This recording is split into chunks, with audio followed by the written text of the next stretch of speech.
ויפיל ביסטורה שבסוי חסטורה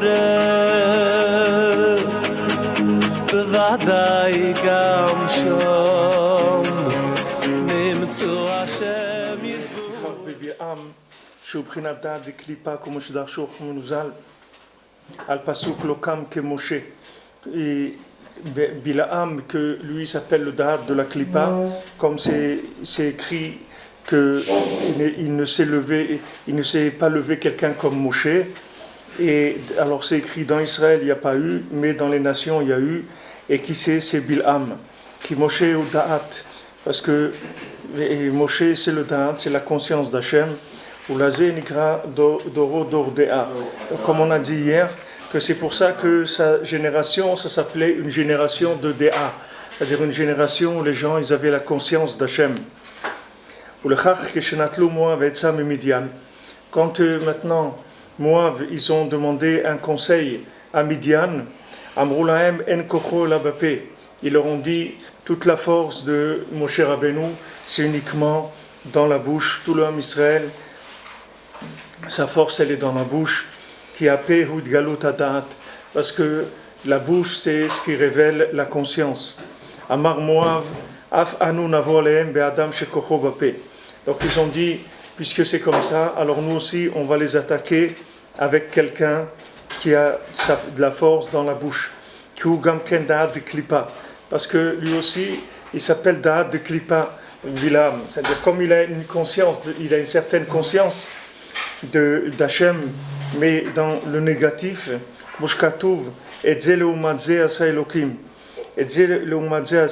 c'est-à-dire dans toute chose, Akadosh Baruch Hu, il fait la chose et son contraire.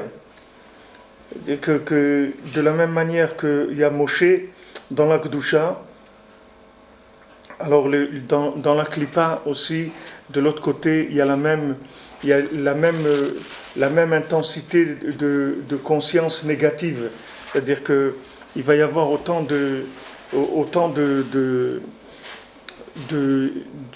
d'expression du négatif, c'est-à-dire d'expression du négatif, ça va ressembler autant à la vérité que le positif.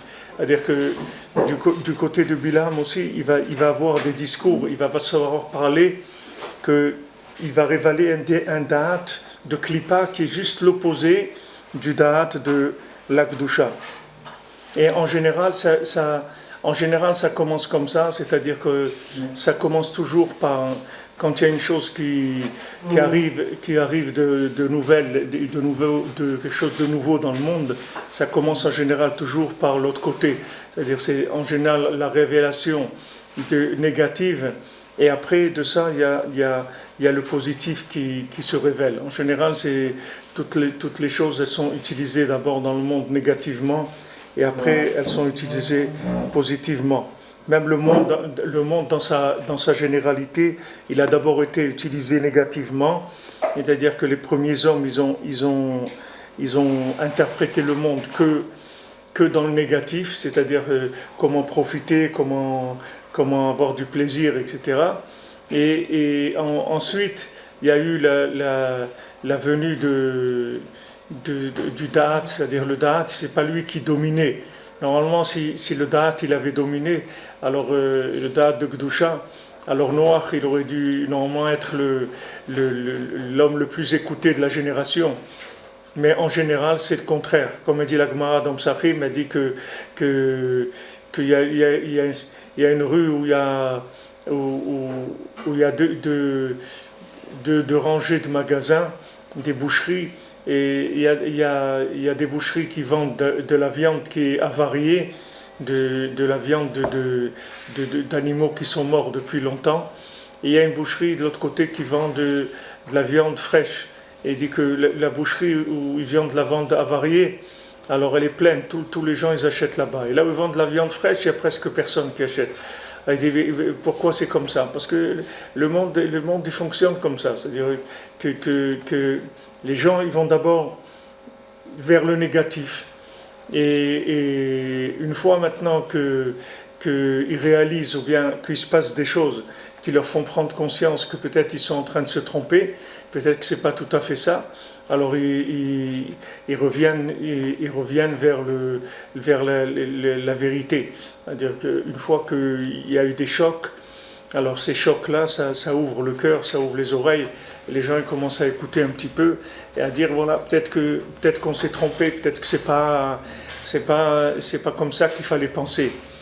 Et il y a les gens qui vont continuer dans leur chemin et qui vont s'endurcir comme Paro, qu'à chaque fois il dit voilà, ça y est, vous pouvez partir, et après il dit mais non, pas du tout, vous n'allez pas partir. Comme ça, à chaque fois il durcit son cœur. Chaque fois il durcit son cœur jusqu'à que Hachem il amène toutes les plaies. Alors à la fin, quand il se noie dans la mer, alors il dit il y a pas comme Hachem, il y a pas comme Hachem. Mais ça il le dit à la fin. Alors tout le mérite de l'homme, c'est la partie de participation qu'il y a eu, qu'il n'est pas obligé de subir des éveils d'en haut, c'est-à-dire tout ce qui est éveil de la personne elle-même. Même une personne qui se réveille après un avertissement ou deux ou trois, ça s'appelle aussi une participation. Et il faut pas, c'est-à-dire arriver au bout complètement. Alors au début, en général, le monde il va vers ce qui est à l'envers, parce que ce monde-là, il est à l'envers, comme un Rabbeinu dit, c'est comme un tampon. C'est comme un tampon, c'est-à-dire si vous voyez un tampon, le tampon il a été fait pour lire à l'endroit, mais le tampon lui-même il est à l'envers. Maintenant, quand vous allez tamponner sur quelque chose, alors vous allez lire, mais les lettres sur le tampon elles sont à l'envers. Alors dans ce monde-là aussi il est comme ça. Bereshit, il commence avec bête comme on a vu. Bête c'est à l'envers, c'est deux. Et on te dit bête, mais ne reste pas dans le bête, va dans le Réchit. C'est-à-dire sache que maintenant tu te trouves dans un monde à l'envers et va à l'origine de ce qui avant que ça devienne à l'envers. Donc il y a un monde, que ce monde-là, il a précédé à celui dans lequel on vit, et que là-bas il est à l'endroit, et que ce monde-là, il est à l'envers. Ce monde, il s'appelle le monde du mensonge, et le monde d'en haut s'appelle le monde, Olam HaEmet. Emet, c'est Aleph, c'est Réchit, c'est la première lettre, c'est un. Et ce monde-là, il commence par deux. Pour te dire, regarde, tu te trouves dans le monde à l'envers. Donc remets les choses à l'endroit. Et l'œil aussi, je crois qu'il fonctionne comme ça. C'est-à-dire l'œil lui-même, il voit à l'envers. Et le cerveau, il met l'image à l'endroit. Pourquoi Hachem, il a fait ça? Pourquoi Hachem, il a fait ça? Pourquoi Hachem, il a fait que Hachem, il n'a pas un problème pour fabriquer un œil qui voit à l'endroit. Pourquoi il a fait que l'œil il va à l'envers et le cerveau il met à l'endroit? C'est pour que dans la vision même de la personne, il y ait ça qui soit gravé en lui, dans son nefesh même, c'est-à-dire dans son âme fonctionnelle, il y a ça qui est gravé.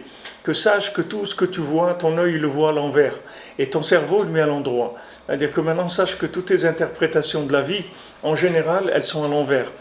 Alors remets à l'endroit, remets les choses à l'endroit. Alors on a d'un côté Moshe Rabbeinu et de l'autre côté on a Bilam. Maintenant Bilam il va t'expliquer des choses qui sont à l'envers complètement. Et il va avoir un discours qui est très puissant, il va avoir un discours qui est très convaincant parce que il a un da'at de Klippa, c'est-à-dire que lui c'est le da'at du bête, c'est-à-dire c'est le da'at du monde à l'envers. Et maintenant à nous de chercher le da'at de Gdusha qui se trouve toujours dans la parole. Maintenant, c'est écrit que Bilam il connaissait la conscience d'en haut, la conscience céleste.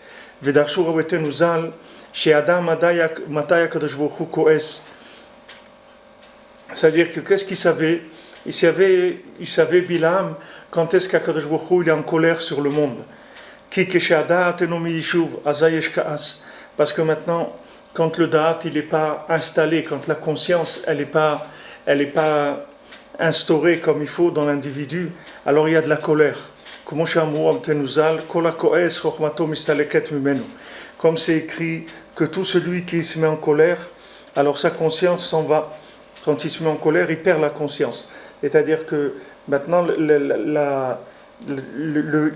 la colère, c'est le résultat de la perte de la conscience. Parce que la colère, c'est de penser que ce monde-là, c'est un monde de forces naturelles, de lois naturelles, de logique, de cause à effet, etc. Tout ça, le casse, ça vient de ça. On dit que celui qui s'énerve, c'est comme s'il fait Avodah Zarah. Pourquoi? Parce qu'il croit que c'est lui qui fait, que c'est lui on n'a pas fait ce qu'il voulait, on n'a pas écouté ce qu'il disait, etc. Toutes ces notions-là, ce sont des notions de Olam Hazé, c'est-à-dire que la personne, elle pense que le monde, que le monde à l'envers, c'est ça le vrai monde. Donc ça vient du fait qu'il a perdu la conscience du monde futur. Celui qui a la conscience du monde futur, jamais il va s'énerver. C'est pour ça que Eretz Israël, elle est mesougalette il y a une ségoula en Eretz Israël, c'est d'enlever le casse, c'est-à-dire la terre d'Israël, elle enlève les nerfs. Parce que c'est une terre qui donne la conscience du monde futur. Donc elle enlève les nerfs. Parce que les gens, ils savent qu'il y a un autre monde, il n'y a pas que celui-là. Donc on peut se calmer, c'est pas la peine de s'affoler. Il y a un autre monde. Et quand il y a quelqu'un qui est décédé, même s'il est décédé dans des conditions qui ne sont pas agréables, à des moments qui ne sont pas agréables, on sait qu'il a un autre monde et qu'il n'y a pas de disparition. Il y a juste changement d'état, c'est tout. C'est-à-dire maintenant il est là, après il est là-bas, mais il n'y a pas de... Alors ça, on Eretz Israël, une conscience très forte de ça. לפיכך כשכעס משה רבנו עליו השלום על אנשי הצבא כשבאו ממדיין להסתלק ממנו לדעת והוצח לאלעזר לומר הלכות טבילות כלים.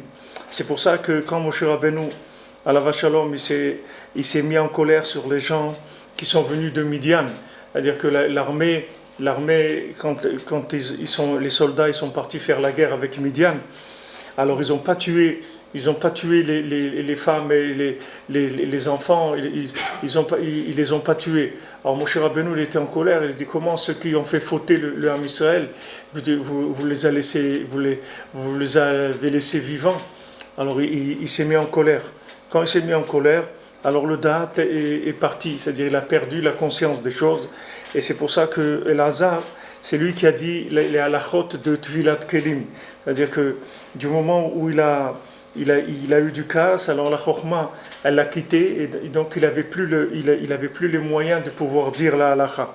Alors, c'est Elazar qui a dit la halacha. Maintenant, quand le da'at il est complet, alors il n'y a pas de nerfs. כמו שכתוב, לא יראו ולא ישחיתו בכל הר קודשי, כי מלאה הארץ דעה. Comme c'est écrit, ils ne feront pas de mal et ils ne détruiront pas sur toute ma montagne sainte, parce que le monde se remplira de conscience d'Hachem. C'est-à-dire que maintenant, toute la violence qu'il y a dans le monde, elle vient d'un manque de conscience d'Hachem. C'est-à-dire que si les gens ils avaient la véritable conscience d'Hachem, alors il y aurait pas de violence. C'est-à-dire la violence, ça vient d'un manque de conscience d'Hachem. C'est ça qui donne le casse. Parce que le casse, le casse, la violence, l'agressivité, toutes ces choses-là, ce sont des attitudes qui viennent d'individus qui gèrent le monde avec uniquement le schéma binaire, c'est-à-dire la bina. C'est-à-dire les gens qui gèrent le monde avec la bina sont des gens qui ne réfléchissent que par rapport à des valeurs qui sont des valeurs de ce monde, des valeurs existantes. Mais la bina de Kedusha, le schéma binaire de la Kedusha, c'est pas un schéma binaire de ce monde. Le schéma binaire de la Kedusha, c'est un schéma binaire du monde de vérité, c'est-à-dire du Olam HaEmet, du Olam Haba et de ce monde. C'est ça le véritable schéma binaire. C'est pas de cuisiner avec les éléments de ce monde. Le schéma binaire véritable, c'est de vivre dans ce monde en accord avec l'autre, en étant conscient de l'autre. Et à ce moment-là, il ne peut pas y avoir des nerfs. Parce que les nerfs, ils commencent quand la personne elle est isolée de l'autre monde. Quand la personne elle raisonne que par rapport à ce monde-là. Donc il dit, si je fais ça, alors il va y avoir ça. Si j'agis, donc je vais obtenir telle chose et telle chose. Ça, c'est ce qui s'appelle la bina la bina de la klipa. C'est-à-dire quand la bina de la klipa, elle commence comme on a vu, c'est-à-dire quand Esav, il est yonek de bina de la bina, c'est-à-dire quand Yosef, quand Esav, il arrive à nous détourner de la bina véritable, c'est-à-dire qu'il arrive à Esav à nous faire croire qu'on a la possibilité de faire quelque chose dans ce monde, qu'on n'est pas dépendant d'Hachem. Alors à ce moment-là, ça s'appelle Bina de Klippa. Et la Bina de Klippa, tous les dynimes, toute la rigueur, elle vient de là. Donc quand vous voyez quelqu'un qui a de la rigueur, de la colère, des nerfs, etc., c'est quelqu'un qui pense qu'il n'y a que ce monde ici. C'est-à-dire il vit avec les valeurs de ce monde. C'est pour ça qu'il a de la violence, c'est pour ça qu'il y a de la colère, c'est pour ça qu'il y a des nerfs. Tout ça, ce sont les valeurs des schémas binaires de ce monde. Schéma binaire de ce monde, c'est cause à effet. Donc je fais ça, il va y avoir ça, je déduis ça de ça, etc. Mais le véritable schéma binaire qui s'appelle Bina de Gdusha, c'est la déduction de quoi faire dans ce monde par rapport à l'autre monde. C'est ça ce qu'appelle le schéma binaire de Gdusha. La Bina de Gdusha, c'est celle-là. C'est pour ça que si vous prenez par exemple Yosef Hatzadik, quand il était en prison, alors il a demandé à un des ministres de Paro, c'est-à-dire celui qui servait à Paro à boire, ou celui qui lui faisait les panetiers, voilà, et l'autre, il y a un nom là, sympathique. Comment ? Les chansons, voilà. Les chansons. Alors voilà, il lui a demandé de plaider pour lui, de demander à Paro de le faire sortir. Alors Hachem il dit avant tu as demandé à quelqu'un de t'aider à sortir, alors tu vas prendre 2 ans de plus. Il est resté 2 ans de plus. Mais maintenant pourquoi ? C'est-à-dire si quelqu'un est en prison, il ne peut pas prendre un avocat pour sortir, il est obligé de rester là-bas jusqu'à qu'Hachem il le sorte. C'est-à-dire il ne peut pas faire de la ishtadlout. Alors les Chachamim ils disent que Yosef Hatzadik il n'a pas le droit de faire de la ishtadlout. Parce que Yosef Hatzadik, et comme il est la sphira de Yesod, il est dans la sphira de Yesod, dans la sphira de Yesod, la ishtadlout elle est interdite. Parce que toute la sphira de Yesod c'est la connexion entre ce monde et le monde d'en haut. C'est-à-dire le niat de l'alliance, c'est d'avoir l'alliance entre le monde supérieur et le monde inférieur. Et lui, il représente l'alliance parfaite. Donc dès qu'on parle de shtadlout, c'est-à-dire de faire quelque chose, ça veut dire que maintenant, il y a une emprise quelconque de croyance dans le schéma binaire de ce monde. Alors que lui, qui est le tzaddik de la génération, Yosef, il n'a pas le droit du tout de croire dans le schéma binaire de ce monde. Lui, il doit vivre que en connexion du monde d'en haut par rapport au monde d'en bas. Et il doit recevoir toutes les applications d'en bas que de l'esprit d'en haut. Il n'a pas le droit du tout d'agir par rapport à une base de ce monde ici. C'est-à-dire quand il agit que par flux du monde d'en haut. Ça c'est Yosef. C'est pour ça que ça lui était interdit. Alors qu'une autre personne a le droit de prendre un avocat. C'est même une mitzvah pour elle de prendre un avocat pour sortir de prison. Pourquoi ? Parce que lui, c'est quelqu'un qui vit dans le schéma binaire de ce monde déjà. C'est pas que pour ça qu'il ne va pas... Il y a des gens, ils voient qu'il y a écrit dans les Sfarim que Rabbeinu dit il faut pas aller chez le médecin. Il ne faut pas prendre des médicaments, il ne faut pas aller chez le médecin. Alors il y a des gens dans Breslev, ils vont pas chez le médecin, ils ne prennent pas de médicaments. Mais les gens qui font ça, c'est des gens qui travaillent pas non plus. C'est-à-dire c'est des gens qui sont entièrement dans Dvar Hashem, dans la parole d'Hashem. Et Rabbi Nathan, il prenait pas de médicaments. Mais Rabbi Nathan, il travaillait pas non plus. C'est-à-dire Rabbi Nathan, il faisait aucune ishtadlout de ce monde. Rabbi Nathan, il était que dans la prière, c'est tout. Rabbi Nathan, il a dit sur lui, comme David Ameler, Ani tefila, moi je suis de la prière, c'est tout. C'est-à-dire, moi je suis arrivé à un niveau où je ne vis que par la prière, c'est tout. Comme il dit le Chazon Ish, que la plus grande ishtadlout, c'est la tefila. C'est-à-dire qu'il n'y a pas une plus grande ishtadlout que la tefila. Si tu veux faire quelque chose, la plus grande action qui existe, c'est la prière. Parce que la prière, c'est le premier niveau d'action de ce monde. C'est la bina c'est la bina de Gdusha, c'est la tfila. Et la bina de Sitra Achara, c'est les mains. C'est-à-dire, c'est Zéléoumadze, comme on voit ici. C'est-à-dire, la bina de Gdusha, c'est la prière, elle adoucit toute la rigueur. Parce que la prière, elle vient comme application de la Chokhmah. Et dit maintenant, j'ai étudié, j'ai vu quelque chose dans mon étude. Comment je vais arriver à pratiquer ça? Alors je vais prier. Je vais demander à Hachem de m'aider à pratiquer ça. Alors quelqu'un, il va te dire, ouais, mais qu'est-ce que ça veut dire tu vas prier? Tu n'as qu'à faire, c'est tout. Dire tu vas prier. Fais ce que tu as à faire. Pourquoi tu ne fais pas? Il dit non, d'abord je vais prier. Après je vais faire. Pourquoi? Parce que quand je vais prier d'abord, je vais me débarrasser de tout ce qui va en prise de Esav, c'est-à-dire de la klipa dans mon action. C'est-à-dire que quand je vais passer à l'action, je vais passer dans une action qui est le schéma binaire des mondes supérieurs avec le monde inférieur. Donc à ce moment-là, je suis protégé. Je trouve dans Bina de Gdusha.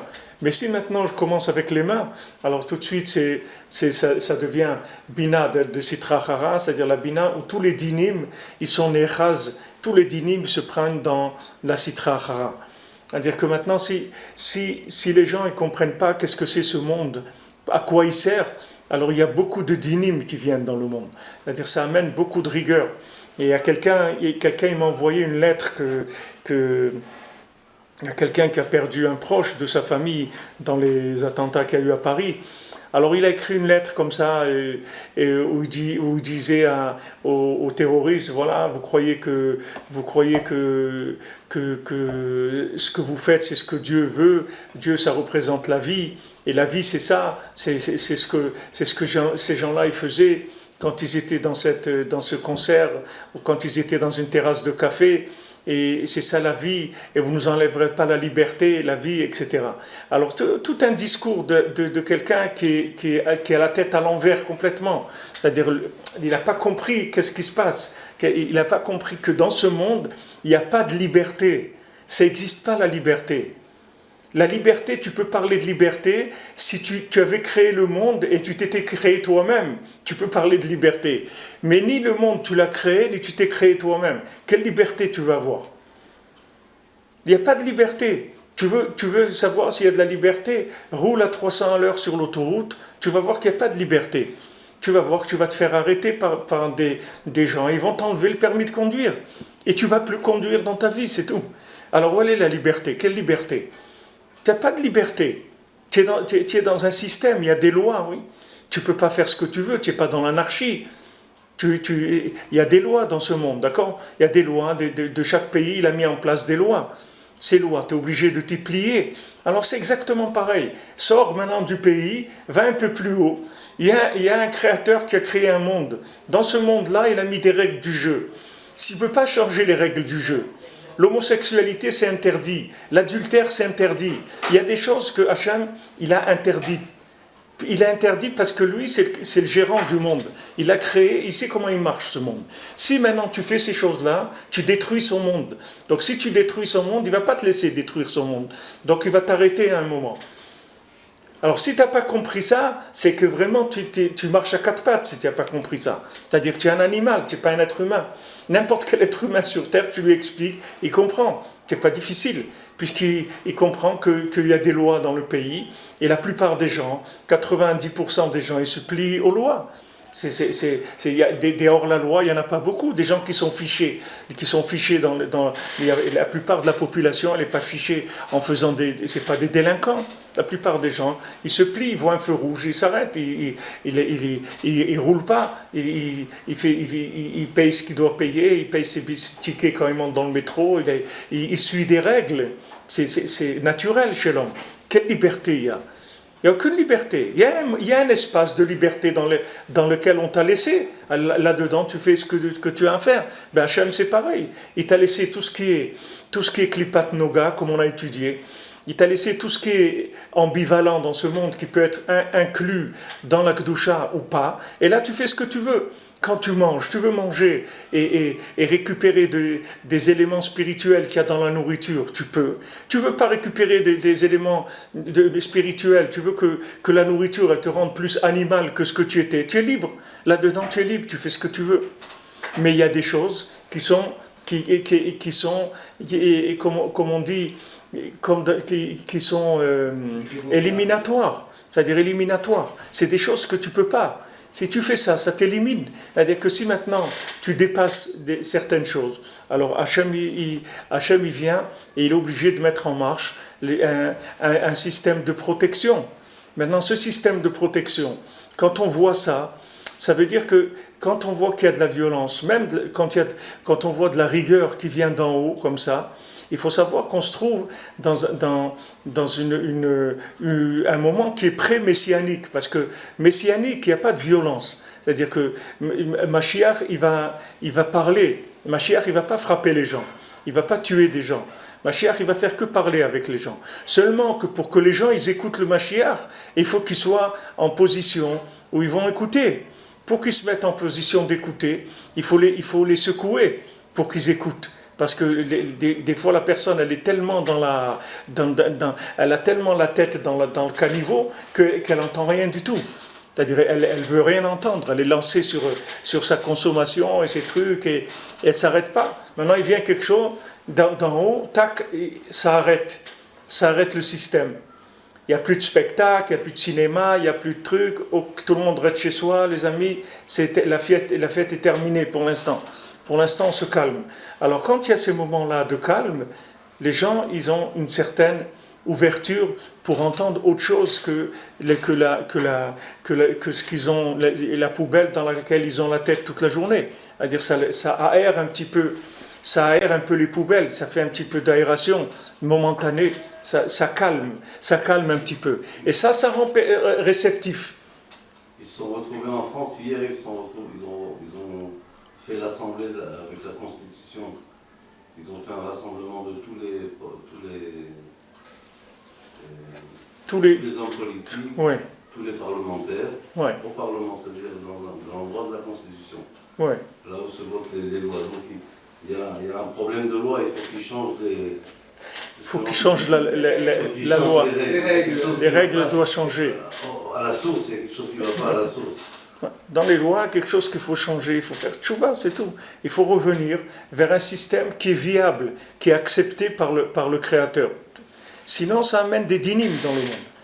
Si quelqu'un il veut isoler complètement ce monde du Créateur, et il veut l'utiliser entièrement d'après sa façon de voir les choses, et que sa façon de voir les choses, elle atteint une destruction du monde, alors Hachem, il ne va pas laisser détruire. Hachem, il n'a que de la miséricorde. Hachem, chez Hachem, il n'y a pas de rigueur. La notion de rigueur chez Hachem, elle n'existe pas. Mais il y a un côté chez Hachem qui donne à gérer le monde à certains anges, que ces anges-là, quand ils voient que le monde il est en train de dérailler, alors ils mettent les choses en place. Ils mettent les choses en place. Tout ça, c'est pour préparer uniquement à ce que les gens ils puissent écouter.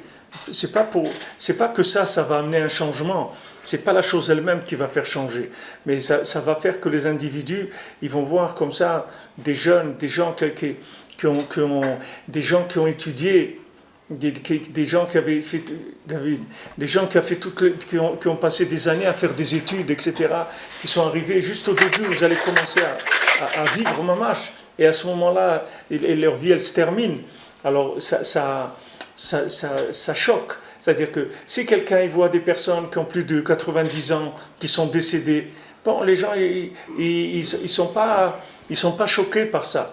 Mais quand ils voient que des jeunes, et des jeunes qui étaient dans la société, des gens qu'on appelle des gens qui ont réussi, qui ont fait des grandes écoles, des choses, qui avaient des postes où ils gagnaient bien leur vie, etc. Quand les gens ils voient ça, qui sont mamash comme ça, fauchés comme ça d'un coup, alors le choc est fort.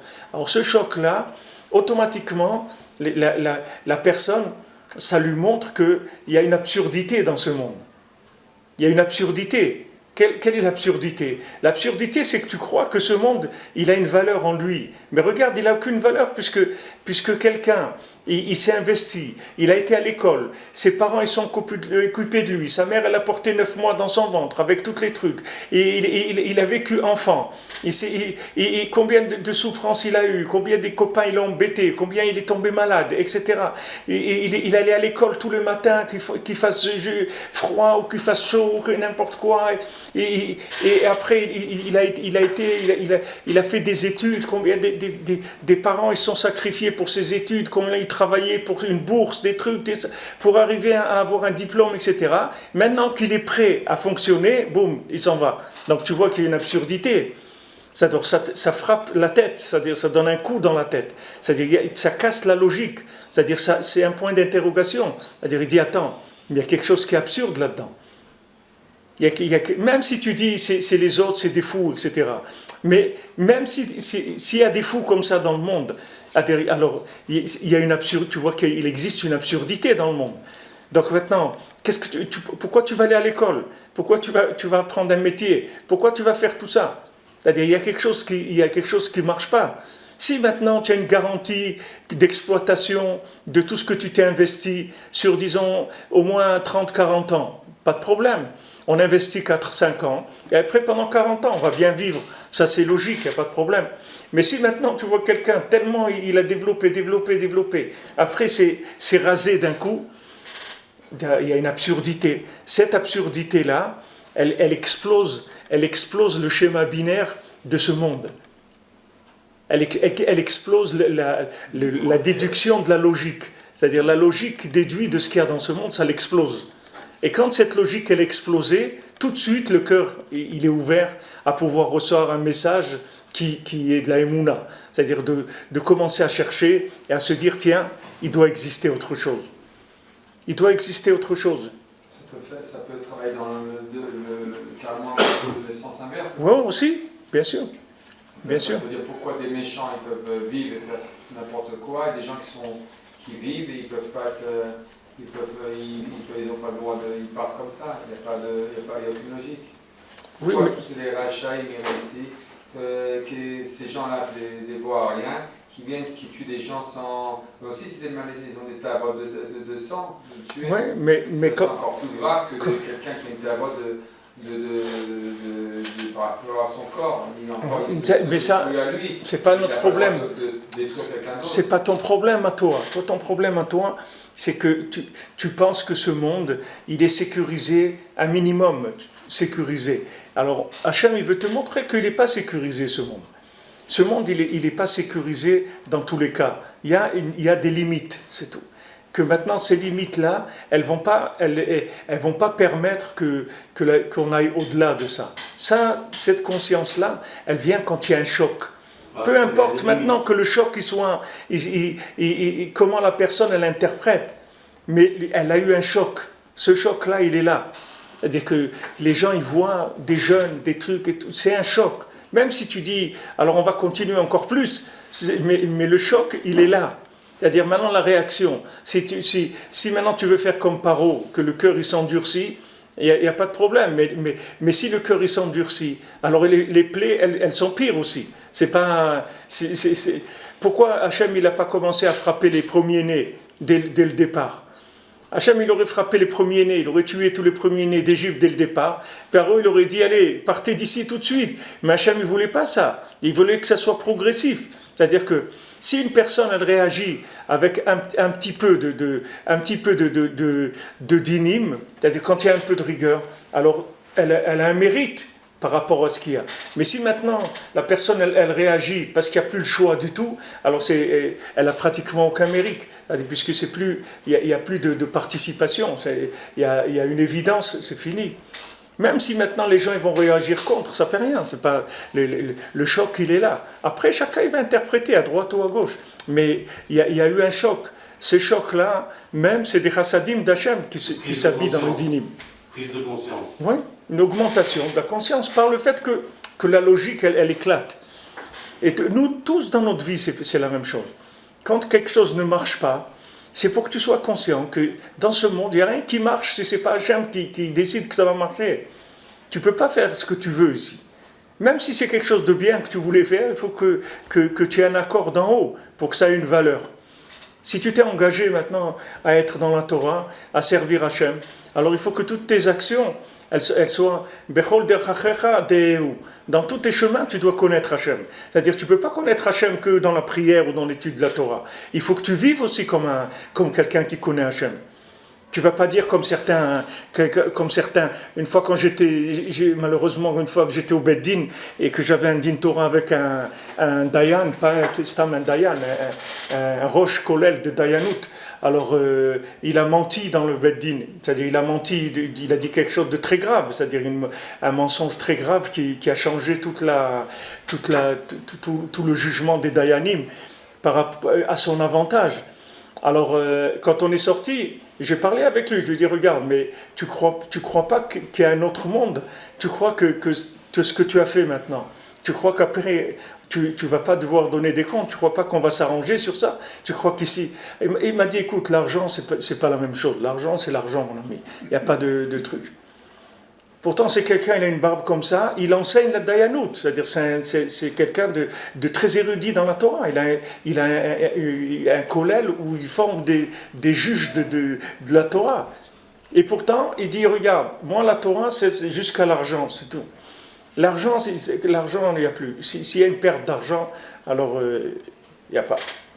Mais ça, c'est-à-dire, ça, on n'a pas le droit. C'est-à-dire que si maintenant tu vis comme ça, alors il faut pas que tu montres ce côté-là. C'est-à-dire, il faut que tu fasses attention. C'est-à-dire, si maintenant tu es quelqu'un qui se dit pas vivre selon la parole d'Hachem, alors tu peux te permettre ça, mais là tu peux pas te permettre ça. C'est-à-dire, il faut que ta vie elle ait une certaine logique. C'est-à-dire que si maintenant tu es dans les chemins d'Hachem, il faut que tout soit dans les chemins d'Hachem. Tu peux pas te permettre d'être dans les chemins d'Hachem pour ça, et ça non. Donc, c'est un problème, le Ben Adam, c'est un problème. Oui, mais qu'est-ce que tu veux, c'est un mitnaged. Oui, il y a des degrés de conscience. Rabbeinu dit que tous les gens, ils ont une droiture. Mais chacun a sa droiture, elle ne commence pas au même moment. Il y a des gens, par exemple, ils volent, mais ils ne tuent pas. C'est-à-dire, s'il doit faire un hold-up et tuer quelqu'un, il ne tue pas. Il dit ça, non, tuer, on ne tue pas. Mais voler, pour lui, c'est bien de voler. C'est pas interdit. Il pense que c'est bien de voler. Mais tuer, il ne tue pas. C'est-à-dire, lui, à partir de là, ça commence sa droiture. Il y a des gens qui disent, non, voler, on n'a pas le droit. Mentir, on a le droit, mais voler, on n'a pas le droit. Et il y a des gens qui disent mentir, on n'a pas le droit, voler, on n'a pas le droit, tuer, on n'a pas le droit. Chacun, il a sa droiture, elle commence son honnêteté, elle commence à un niveau différent. Et chacun là où il est. Alors partout, il y a des mélanges dans le da'at, malheureusement. Alors il faut savoir que ce qu'on reçoit, c'est des messages d'Hachem. C'est tout le lien du Ner Hanouka, c'est ça. Et de faire descendre la lumière Hachem dans les mondes inférieurs, dans les zones qui étaient obscures. C'est ça le Ner Hanouka. Le Hanouka, c'est d'amener de la conscience d'Hachem en bas, dans les zones les plus basses. Tout le lien qu'on va allumer les neurones Hanouka, c'est pour ça. C'est pour éclairer les zones dans lesquelles il n'y avait pas avant de présence d'Hachem. C'est pour ça que Hachem, c'est un très grand honneur pour Hachem quand des gens ils font tchouva. Quand Yitro il est revenu vers Akadosh Baruch Hu, alors ça a amené beaucoup, le kavod d'Hachem il s'est beaucoup élevé. Alors on dit mais pourtant les Bnei Israël eux ils font la Torah, etc. Comment Yitro, le kavod d'Hachem il était plus élevé? Parce que Yitro, quand il est venu, il a fait toutes les avodazara du monde. Il a fait toutes les idolâtries du monde. Et il a dit toutes ces idolâtries c'est du mensonge. La vérité c'est la Torah. Donc ça c'est un grand honneur d'Hachem parce que ça veut dire que cet homme-là, il a prouvé dans le schéma binaire de ce monde que Hachem il existe. Alors ça c'est très élevé, c'est un niveau très très élevé. Il est arrivé à trouver Hachem dans le schéma binaire de ce monde. C'est-à-dire qu'il est passé par toutes les idolâtries, que l'idolâtrie c'est de croire dans la divinité de la matière, de croire que dans la matière même il y a de la divinité, et ça c'est un niveau très élevé, c'est-à-dire que quand la personne elle fait tchouva sur ça, c'est-à-dire qu'elle ramène tout vers Echad, c'est-à-dire tout ce qui était dans le monde à l'envers, il a remis à l'endroit. C'est-à-dire il dit regardez tout ce que vous voyez là, il faut tout remettre à l'endroit, c'est tout à l'envers. Et ça c'est un grand kavod pour Hachem. c'est pas l'acte qui fait de revenir vers Hachem. Comme un Baal Shuvah, on dit, il amène le Kavan d'Hachem à un niveau très élevé. Mais le Baal Shuvah, c'est pas maintenant parce que il fait les mitzvot, etc. Parce que de faire les mitzvot, il a une obligation de faire les mitzvot. Je veux dire, c'est pas ça qui va honorer Hachem. Ce qui va honorer Hachem, c'est que la personne, elle a laissé ce qu'elle a laissé pour aller vers Hachem. C'est ça qui honore Hachem. C'est-à-dire, voilà, j'ai laissé ça pour aller vers Hachem. Quelqu'un, il se convertit, il laisse un monde de schéma binaire de ce monde pour aller vers le Echad, vers Hachem. Alors ça amène un grand honneur à Hachem, parce qu'il remet le monde à l'endroit. Alors ces chocs-là, ils sont faits pour que les gens ils réalisent que peut-être qu'ils sont en train de se tromper, que maintenant ils réalisent qu'il y a une absurdité dans la vie, et que maintenant ils devraient faire tchouva. Mais comme il dit David, c'est vrai qu'il y a des gens qui ont la réaction inverse. C'est-à-dire il y a des gens qui vont aller vers la destruction encore plus fort. C'est-à-dire qui vont aller se détruire complètement. C'est-à-dire puisqu'ils vont dire que la vie, de toute façon, elle est absurde, alors à quoi ça sert de construire quoi que ce soit, etc. Ils vont se détruire. Quelqu'un il m'a envoyé un message, je ne sais pas d'où ça vient, mais ils ont envoyé une information que dans le monde, il y a 520 000 suicides par an. C'est-à-dire qu'il y a un suicide chaque minute dans le monde. Chaque minute, il y a une personne qui se suicide dans le monde. C'est-à-dire, ces gens-là, pourquoi ils se suicident? Parce qu'ils sont arrivés à cette absurdité sans trouver la vérité. Alors, d'arriver à l'analyse de l'absurdité sans trouver la vérité, alors ça amène la personne à vouloir se détruire, puisque maintenant on n'a aucune garantie, on est là. On peut être Hasvé Shalom fauché au début de sa vie. Alors pourquoi on va s'investir tellement, puisqu'on n'a pas de garantie de la vie? Donc les gens ils vont vers le désespoir, ils vont vers le suicide, ou bien vers la drogue, ou bien vers le laisser aller, n'importe quoi. Ils se laissent aller, parce qu'ils disent à quoi ça sert de s'investir ici, puisque de toute façon on n'est pas garanti qu'on va rester, c'est-à-dire que ça va nous servir à quelque chose. Il y a aussi, c'est ce qu'il dit David, c'est le contraire, des gens qui réagissent par le contraire. Mais Bezat Hashem, on est mis dans le tov qu'il y a dans le monde, et que tous les gens ils vont réagir positivement. Alors, comme c'est écrit que maintenant, quand le da'at et les shalem, la conscience et les shalem, alors il n'y a plus de casse, il n'y a plus de rigueur. Au Bilham ayam istakel beda'at de klipa. Maintenant, lui, Bilam, il observait le monde avec la conscience de la klipa, c'est-à-dire chez motrot chez le da'at elyon, qui sont les motrot, c'est-à-dire les choses qui sont en plus du da'at elyon, c'est-à-dire des choses qui sont, c'est-à-dire lui, il regardait que les moyens qui sont utilisés par le da'at elyon, c'est-à-dire les moyens de ce monde, et il voulait en faire une finalité. Ou que chez Mishtane, Yadash HaKadosh Baruch Hu Bekaz. Alors maintenant, lui, il voyait que quand il voyait qu'il y avait en haut, dans le ciel, un changement dans le Da'at Elyon, c'est-à-dire quand il voyait que le Da'at d'Hachem, il se cachait du monde, alors à ce moment-là, il savait qu'il y avait de la colère. Parce que quand il y a de la miséricorde, alors il y a de la conscience d'Hachem dans le monde. Toute la miséricorde, c'est de permettre aux gens d'être conscients d'Hachem. Regardez, Hachem, il a de la miséricorde. Regardez, on peut parler d'Hachem, on peut parler du tzaddik sur Internet. Quelqu'un, il est chez lui à la maison, il habite là où il habite. Il peut entendre des paroles d'Hachem, des paroles de Rabbeinu. Il peut venir à Ouman, il peut faire un tikkun klali, il peut faire tellement de choses par la communication. La Torah, elle est traduite en combien de langues, elle est expliquée et tout. Il y a beaucoup de facilité. Ça vient du da'at d'Hachem, c'est-à-dire des rachamim, que le tzaddik il arrive à amener dans l'olam, qu'il amène des rachamim, que ces rachamim ils permettent d'irriguer les zones qui sont les plus éloignées. Là, il y a dans la Dlakat Hanouka, on dit les Adlik Ner Hanouka, que c'est Roshetevot Nachal. D'après le Harizal, on ne dit pas l'Adlik Ner Shel Hanouka. Il y a des gens, ils font la bracha, ils disent la adlik ner shel Hanouka. Nous, quand on fait la bracha, on dit la adlik ner Hanouka, on ne met pas le shin devant. Pourquoi? Pour que ça fasse les rochetevot nachal. Nachal, c'est Rabbeinu, c'est nachal novea mekor chokhma, c'est le nachal le fleuve de la chokhma qui s'étend dans le monde pour irriguer les zones qui sont les plus sèches, les gens qui sont les gens qui ont la tête dans les poubelles complètement, c'est qu'ils sont complètement asséchés, ils n'ont pas trouvé du tout la vie. Donc ils cherchent dans les endroits les plus bas, ils cherchent là-bas un petit peu de lumière, un petit peu de plaisir, un peu d'amitié, un peu d'affection, un peu n'importe quoi, mais ils cherchent dans les poubelles, parce qu'ils ne sont pas conscients qu'il existe quelque chose de plus élevé.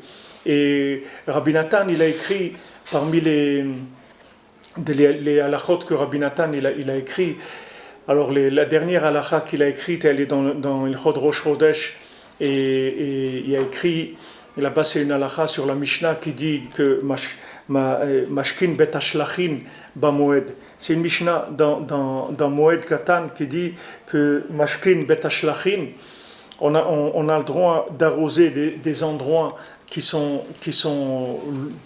des terrains qui s'appelaient bet Ashlachin. Alors ces terrains-là, ce sont des terrains qu'on est obligé d'arroser tous les jours. Il y a des terrains que tu peux arroser une fois par semaine, une fois par mois même. Et il y a des terres qu'il faut arroser tous les jours, sinon tout ce qui pousse là-bas, ça meurt. Alors c'est pour ça que la Torah nous permet d'arroser notre champ dans Chol HaMoed, c'est-à-dire que dans les jours qui sont les mi-fêtes. Pourquoi? Parce que sinon tout ce qui est là-bas ça va mourir, ça fait FSED pour le propriétaire, il va perdre toute sa production, donc on lui permet d'arroser. Alors Rabbi Nathan il dit, qu'est-ce que c'est Bet Ashlachin? C'est des gens qui ont été nishlach, c'est des gens qui ont été renvoyés du Makom, des gens qui ont été renvoyés, ils ont été renvoyés de l'école, ils ont été renvoyés de tout. De tout, ils ont été renvoyés. Là où ils ont essayé, ça n'a pas marché. Ils ont été renvoyés. C'est-à-dire, ils sont tombés dans la poubelle complètement dans les poubelles. Ils sont que dans les ta'avot, etc. Alors eux, on doit les arroser tous les jours. Parce que si tu ne les arroses pas un jour, ils peuvent mourir. C'est ce que je vous dis, voilà pourquoi on étudie tous les jours Rabbeinu. Pourquoi tous les jours on doit parler de Rabbeinu?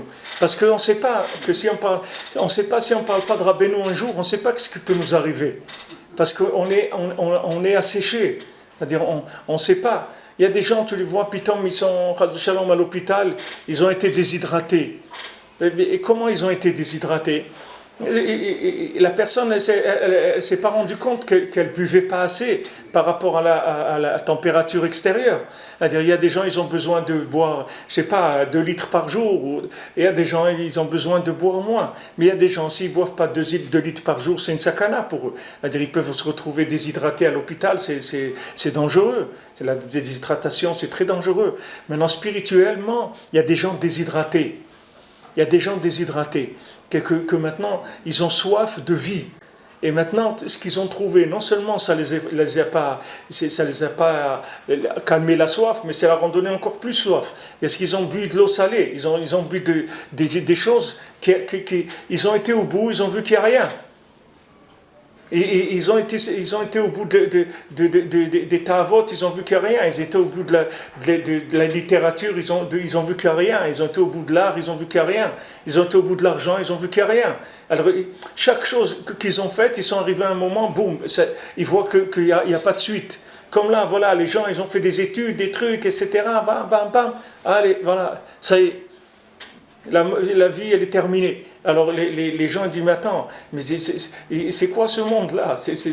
Qu'est-ce qu'il y a? Alors ces gens-là, c'est des gens qui sont très très assoiffés.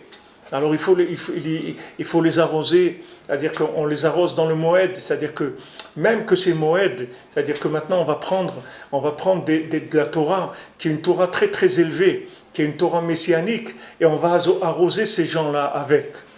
C'est pour ça que c'est écrit que c'est eux qui vont emmener la Géoula. C'est ces gens-là qui vont emmener la Géoula.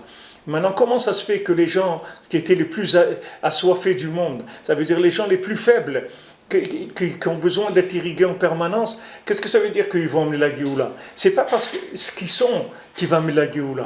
C'est pas parce qu'ils vont faire des choses bien qu'ils vont emmener la Géoula. C'est parce que c'est des gens qui ont un tel besoin d'être arrosés, d'être irrigués, qui vont déclencher une miséricorde qu'Hachem il va envoyer des rachamim, une Torah de rachamim, qui est la Torah messianique, qui est la Torah de Rabbi Shimon Bar Yochai, du Harizal, du Baal Shem Tov, de Rabbi Nachman. Toute cette Torah-là, elle a commencé, quand le Rabbi Shimon il a commencé, ça a commencé la Géoula. Quand il a dit Rabbi Shimon qu'avec le Zohar on va sortir de la galoute, ça veut dire que maintenant il y a un degré d'irrigation des Neshamot comme il n'y a jamais eu. Mais ça ne veut pas dire que ces Neshamot elles sont à un grand niveau, au contraire. C'est parce qu'ils ont besoin de boire du fait qu'ils sont tellement loin. Ils ont besoin d'être arrosés que ces gens-là, tu ne peux pas leur dire voilà, c'est écrit dans la Torah, il faut faire comme ça. Alors, il va te dire, ah ben moi je ne vais pas faire, c'est tout. Il dit, comment tu ne vas pas faire? Il dit, non, je ne vais pas faire, c'est tout. Mais tu es fou? Il dit, oui, je suis fou. Alors qu'est-ce que tu veux? Alors il faut que tu lui trouves autre chose. Ça ne suffit pas. Tu vas pas arriver à abreuver sa soif avec ça. Donc maintenant, il faut que tu trouves une Torah qui est tellement élevée qu'elle va le sortir de sa folie, elle va le sortir de là où il est. Alors c'est ça qu'on est mashkin betashlachim bamoed. C'est-à-dire qu'on a le droit d'arroser, même que c'est des jours de fête. Ça veut dire que maintenant, on va utiliser une Torah qui est très élevée. Que normalement, cette Torah, on n'aurait pas dû l'utiliser maintenant. C'est une Torah qui aurait dû se révéler qu'après le Mashiach. On va l'utiliser déjà maintenant pour arroser ces gens-là qui sont tellement éloignés. Donc c'est ces gens-là, les massés, c'est eux qui ont fait que cette Torah elle s'est révélée. Donc c'est eux qui vont amener la Géoula, comme un médicament. Comment on a trouvé le médicament? Parce qu'il y avait des malades. Si maintenant il n'y a pas une maladie dans le monde, qui est-ce qui va découvrir un médicament? Personne ne va découvrir un médicament tant qu'il n'y a pas des gens qui sont malades. Personne, il a découvert un médicament d'une maladie qui va venir dans 20 ans. Et comment il va découvrir le médicament? Il faut qu'il y ait quelqu'un qui vienne et qui dise, voilà, j'ai mal aux oreilles, j'ai mal là, un truc, il va commencer à chercher, et ce qu'il a, et il va essayer des trucs, qui va découvrir le médicament. La Torah, c'est pareil. Comment la Torah de Mashiach, elle est venue? Parce qu'il y a des gens qui sont loin. Alors c'est eux qui ont amené la Torah de Mashiach. Sinon, qu'est-ce que Hachem il ne va pas envoyer la Torah de Mashiach pour des gens qui sont forts, pour des gens qui sont à l'époque des Tanaïm ou des Amoraïm. Ils ne vont pas leur emmener la Torah de Mashiach, ils n'ont pas besoin. C'est des gens qui sont forts, qui savent se débrouiller. Le monde, il a besoin de la Torah de Mashiach pour qu'il puisse voir, pour que Dieu soit connu dans le monde. Oui, mais avant, ils n'avaient pas besoin de ça. Avant, c'est que les Tanaïm, que les Amoraïm. Mais là, la Torah du Mashiach va faire que le monde entier, même les Goïms. Mais avant, même les Goïms, ils croyaient en Dieu. C'est pas une maladie, mais c'est une maladie d'avoir besoin de ça pour connaître Hachem. Abraham Avinu n'avait pas besoin du Zohar, de rien, pour connaître Hachem. Ah, d'accord. Il n'avait pas besoin. Pour lui, c'était évident. Pour lui, c'était évident. Oui. Parce que c'est un homme, il cherchait. Et un homme, il est arrivé déjà tout de suite à comprendre qu'il y a un problème ici. Il y a quelque chose qui manque. C'est-à-dire il manque le Ikar dans le monde. La chose principale, elle est méconnue du monde. Abraham Avinu, il connaissait toute la Torah. Il n'avait pas besoin que tu lui amènes de la Torah de Mashiach. Parce que lui, du moment où il a vu le monde, il a compris qu'il y avait autre chose. Mais les gens faibles, c'est pas comme ça. Les gens faibles, ils vont vers les poubelles, c'est tout. Les gens faibles, tu vois, aujourd'hui, quelqu'un il va manger des choses, il sait que ça lui fait du mal. Il va manger des choses qui ne sont pas des choses saines. Il va manger je sais pas, des saucissons de je sais pas quoi, ou n'importe quoi, des choses que c'est pas sain. C'est pas bari de manger ces choses-là. Mais il va les manger pourquoi? Parce qu'il n'a pas la force d'acheter des légumes, de faire une soupe et des trucs. Et tout. Il n'a pas la force de faire tout ça. Ah, il va acheter un truc vite, un sandwich, un hamburger, une pizza, rien que des trucs qui détruisent l'homme. Mais pourquoi? Parce qu'il n'a pas la force de faire un manger normal. Avant, les gens ne mangeaient pas ça. Ils ne mangeaient pas ces choses-là. Ils mangeaient que des choses qui étaient normales, qui étaient saines. Ils faisaient à manger à la maison, c'était normal de faire à manger. Aujourd'hui, de faire à manger, c'est un événement. La plupart du temps, c'est du manger il a juste le nom du manger. Mais ça détruit plus que ça donne des forces. Et tout le système, il marche comme ça. C'est-à-dire que le Ben Adam, il va vers des choses qui le détruisent parce qu'il est faible, c'est tout. Alors maintenant, quand Hachem il voit une faiblesse comme ça, il envoie une Torah qui est plus haute. Donc cette Torah plus haute, elle vient du Chesed, Hachem. La Torah, elle va dans des endroits très éloignés, des gens qui sont isolés, ils sont en Afrique et tout, ils écoutent les shurim de Rabbeinu, ils font Idbodedut tous les jours, ils font Tikkun HaKlali, il y a des gens que là où ils ont cherché la vérité, et ils ont trouvé. Alors qu'avant, si tu avais habité en Afrique, tu n'avais aucune chance de connaître Rabbi Nachman dans ta vie, mais c'est pas la peine. Jamais tu trouveras Rabbi Nachman dans ta vie, parce qui est-ce qui va arriver là-bas pour te l'amener? C'est pas le chemin. Si c'était le chemin d'Eretz Israël, Rabbi Nathan il dit, voilà, j'étais à Alexandrie et j'ai vendu là-bas un Likutei Moharan. Comment il était content, Rabbi Nathan, qu'il a diffusé un Likutei Moharan à Alexandrie, parce que c'était les chemins d'Eretz Israël, Istanbul, tout ça. Il passait pour aller en Eretz Israël. Alors sur le chemin, il y avait des contacts, etc. Mais là-bas, il y a des endroits dans le monde qui est-ce qui va aller là-bas? Personne ne va aller. Alors tu vois que là-bas, maintenant, ça va là-bas. La Torah, elle va partout. Ça, c'est le nerf de Hanouka, il descend. Tu vois que ça descend, la lumière, elle descend dans des endroits qui étaient avant, qui étaient asséchés. Que celui qui vivait là-bas, il vivait dans l'assèchement, c'est tout. Même s'il cherchait ce qu'il voulait, il n'y a rien, c'est tout. Il n'y a pas de moyen d'arriver à lui. Maintenant, le tzaddik, il a mis des rachamim dans le monde, de la miséricorde. Que cette miséricorde-là, c'est la communication, que maintenant la Torah, elle peut se diffuser et aller dans les endroits les plus éloignés. Et que même quelqu'un, il habite dans les endroits qui sont mamash, les endroits les plus éloignés du monde, là-bas, il va trouver Hachem. Il va illuminer sa petite bougie de Hanouka, là où il est, il va trouver Hachem. Hachem, il va venir chez lui, là où il est. Rabbeinu l'a dit dans le Maaseh du Balabait et de Hanouka, que le tzaddik, il vient, le Oréach, il vient chez le Balabait. C'est-à-dire le tzaddik, Oréach, c'est Orchet, c'est la lumière du 8e jour, de la 8e dimension, c'est-à-dire de l'infini, du Olam Haba. Cette lumière-là, l'infini, ils font avec un 8, oui, qui est couché comme ça. C'est ça le signe de l'infini. C'est-à-dire le 8, c'est la dimension de l'infini.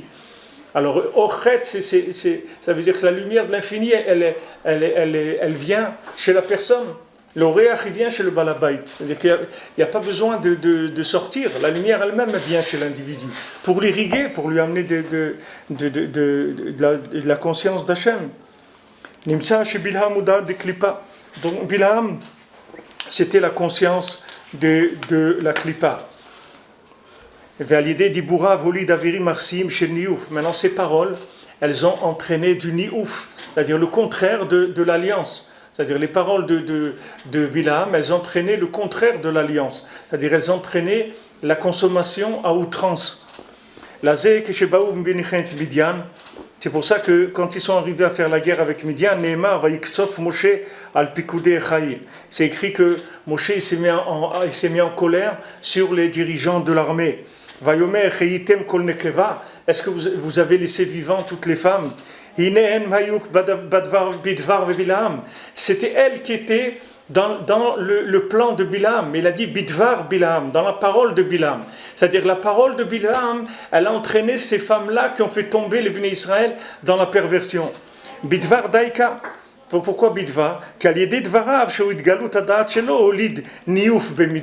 Parce que c'est son da'at là, qui était un da'at de la klipa, il a entraîné le niouf dans le olam. Qu'est-ce que c'est le da'at de la klipa? C'est de croire que si tu n'as pas du plaisir, tu vas mourir. Si tu ne prends pas du plaisir dans ce monde, tu vas mourir. Donc les gens, ils cherchent un maximum de plaisir pour arriver à un maximum de vie. Et les maasés, c'est le contraire. C'est-à-dire le plaisir, ça amène la mort, ça amène pas la vie du tout. Parce que la vie, c'est pas la sensation de plaisir, c'est pas ça la vie. La vie, c'est pas ça. La vie, c'est de connaître Hachem, c'est de sentir son âme, c'est de s'attacher à Hachem. Et à ce moment-là, tu vas te ressentir qu'est-ce que c'est le plaisir, qui est la racine de ce plaisir-là que tu cherches dans la poubelle. Mais quand il est vécu comme Bilam il le donne, c'est la perversion, c'est-à-dire que c'est le contraire de l'alliance. L'alliance, c'est de vivre en schéma binaire avec le monde d'en haut, et la perversion, c'est l'exploitation de ce monde à fond, sans limite. C'est ça que s'appelle le niouf, la perversion. Alors lui, dans ses paroles, il a entraîné ça. Parce que comme lui, il était attaché à cette façon-là d'être, alors il entraînait ça.